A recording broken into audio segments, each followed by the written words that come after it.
Having better balance is always a good thing, especially when you get a bit older. I'm not talking about learning circus tricks or anything like that, more just being less likely to fall over.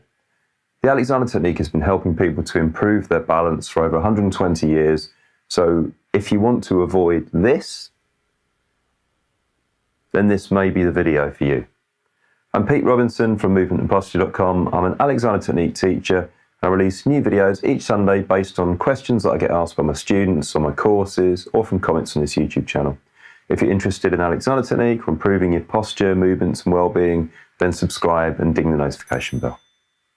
In this video, I'll show you a simple, effective method for improving your balance. It's based on the Alexander technique thinking skills of improving awareness of your whole self and breaking habits.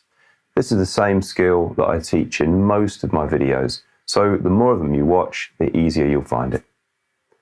The main reason that people have poor balance is that stiffness in their muscles and joints prevents their weight from releasing freely into the ground, so they end up standing in a way that can easily be toppled. This definitely can get worse with aging, and of course, if you've had a couple of falls, you get into a vicious cycle of being scared of falling, which makes you tense up more, which ruins your balance and makes you much more likely to fall. So, to be well balanced, we want the weight of our heads and bodies to be freely releasing into the floor so that we can stay mobile.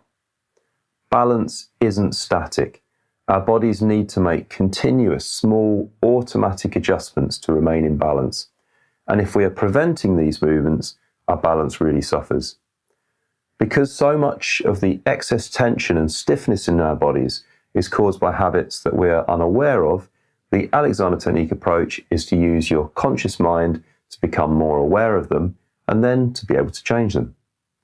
Here's an example. If I try to stand on one leg, I may unconsciously decide to stiffen my neck and shoulders, hold my breath, tense my arms and legs. All of those habits make balancing much harder, but on some level we may feel that we need to do them. So instead, I'm going to decide to remain aware of my whole self. I'm going to make a really clear decision to allow my head and body weight to release through my feet, to not stiffen my neck or shoulders, to leave my breath moving freely, and to not tense up my arms and legs. I'm standing still, but I'm not fixed into a posture. The brakes haven't been jammed on. Then keeping all those thoughts, or directions as we call them in Alexander technique, going, I take my weight up over one foot and slowly lift the other foot from the ground. The end result is that I'm standing on one leg, but I've consciously prevented my habits from activating. So I feel loads more balanced and comfortable. I reckon I could even close my eyes for a while without falling over. Yeah, a bit more wobbly because our eyesight plays such a big part in our balance, but preventing the reaction of tensing up lets my body adapt and I stay in balance. So, there you have it. The Alexander technique way to improve your balance is to recognize that it's your own unconscious habits that are making balancing more difficult.